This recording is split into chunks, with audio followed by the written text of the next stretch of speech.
You're watching Drakewing Gaming. Enjoy the video. Hey guys and gals, Nary here from Drakewing Gaming, sitting down on Twitter, the Gaming Dragon. Today I'm coming back at you with a Let's Play episode of Stardust Kids. So let's go ahead and jump right back in, shall we? Alarm chain, you were up, and let's go. Wow, you had trips. Sounds very family-like. That's so cool. I was taken in mandatory to different grandmothers' birthdays and parents' events where it's customary to come with children. Wasn't it fun at all? No, super boring. Everything was pompously official. Everything followed a strictly thoughtful scenario. Everything is rehearsed and there mustn't be any mistakes. What about ball games? I mean, you, Dad, ball or baseball, backyard. That's not our theme at all. Parents have always spent much time at work. Father didn't really have time to play with me. Since then, nothing really changed. Finding such parents at home still seems like something almost impossible. However, mine don't spend time at home really often either. But there's always Cleo nearby who could be picked on, right? Oh, yes. I never got along with her. She always was the first. That's typical. She's your elder sister, after all. Not that. Cleo began walking earlier, talking. She was the first in the group who learned to read and count. She was always praised. Parents were delighted with her success and always said Cleo's an example for me.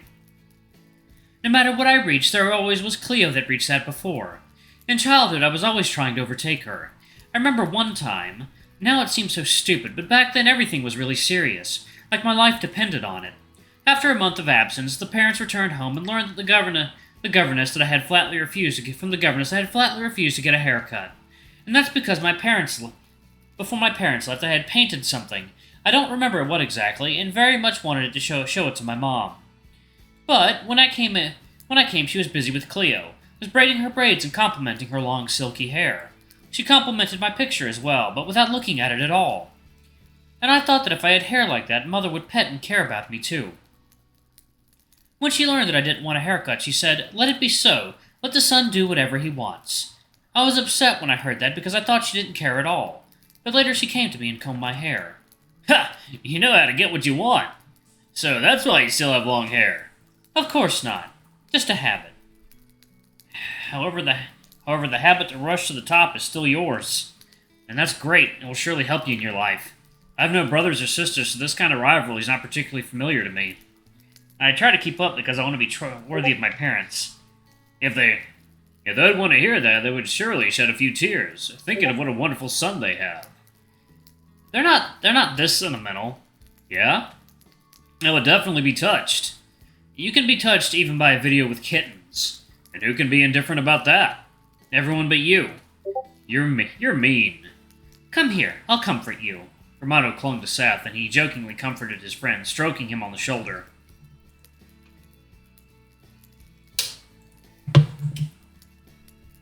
Yeah, my parents aren't sentimental. Wild is whining. Were you always so serious? It has nothing to do with being serious, but yes, I thought so in childhood, too. Since the very childhood, I considered myself pretty mature. I could deal with everything myself. For example, if I accidentally wounded my knee, parents never baby talk to me. Parents never talk with me, and I didn't cater to my whims. They just asked if I hurt much, and explained how to treat wounds, or even better, how to avoid them.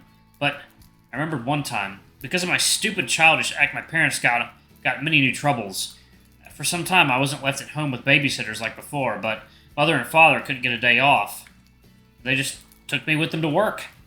Probably, they weren't patted on the head for this. When both my parents were called to the surgery, I was left in my dad's office under the supervision of his secretary. His own? Wow, he's a big shot. I remember I didn't want to talk to her and ignored all her attempts to start a conversation. I wonder if she at least got a bonus for that. She was sitting with me for a few days. On one of those days, one second, y'all. Okay. On one of those days, I found the moment when the girl was distracted by the call and slipped through the door. The hospital seemed giant to me, and I paraded along its corridors. I wanted to watch Dad performing the operation, but of course, not only was I wasn't let in, but I was also given under guard of some doctor, parents' friend. There's a lot of interesting things in his office, from ship models to family photos, and not just wife and children, but with almost all of his ancestry. Later, when I was much older, the doctor and I met each other properly. He turned out to be a good and very smart man. By the way, he's a great therapist. His name is Spencer Clyde. You can ask him. I can rarely hear such stories from you. Oh, I think this atmosphere affected me too, and I said too much. Hey, I don't mean anything bad. You rarely tell about your childhood, and just about any interesting stories. I'd like to hear more about you often. How often? We spend almost every day together. The embers burned down, giving us their last warmth. I yawned tiredly. I needed to go to bed. A long day expects us tomorrow. We sat for a while longer, cleaned up, and jumped into the tent. Despite the tightness, I instantly fell asleep. I woke up to the sound of someone's footsteps. My heart started beating crazily, and I instantly jumped up. I lit up the tent with the light in my phone screen. Where am I? A lot of things. Bedrolls. Yeah, Romano, Seth, and I spend the night in the tent. But where are those two? I'm completely alone here. The heart calmed down. The breathing became quiet and even. Why did I scare so much? That's stupid. I listened. I couldn't hear snatches of phrases. Why did these two wake up in the middle of the night? Or is it morning already? I checked the time. No. It's only 2 o'clock. I looked out of the tent and saw the guys standing near the water. The ocean washed their feet, came in waves, and immediately retreated. What are you...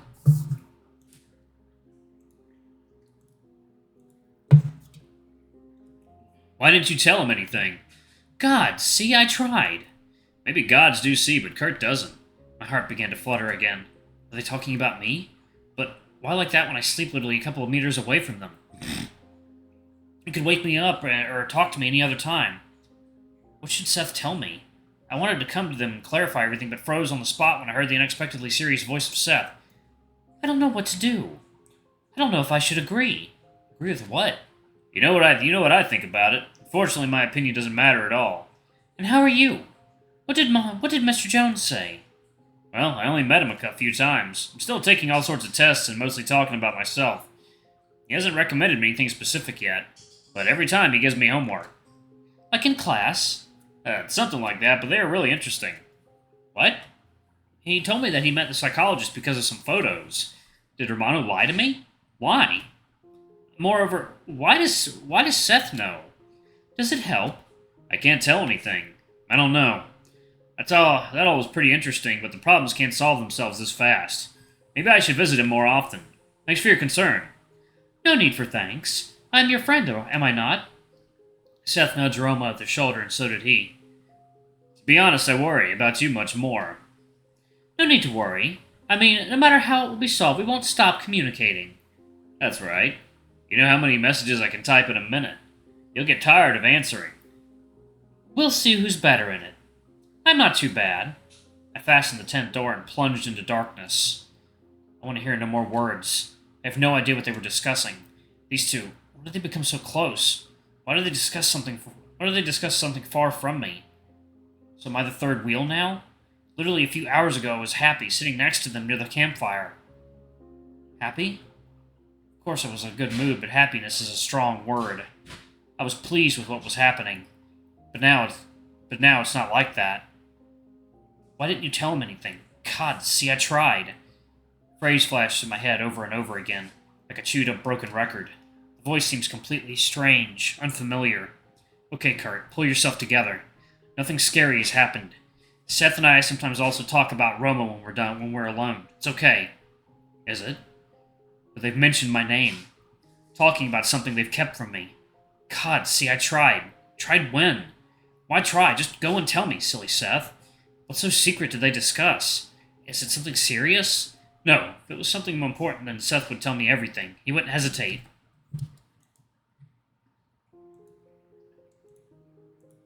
Ugh. Seth is not like that. But Romano was acting weird lately, too. What is it?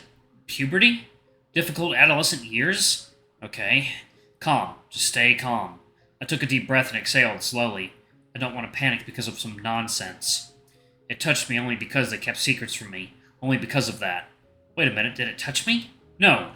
Everything's fine. We will surely discuss this. But now I should sleep. Snatches of phrases reach the tent, but I don't hear. I plug my ears and hear nothing at all.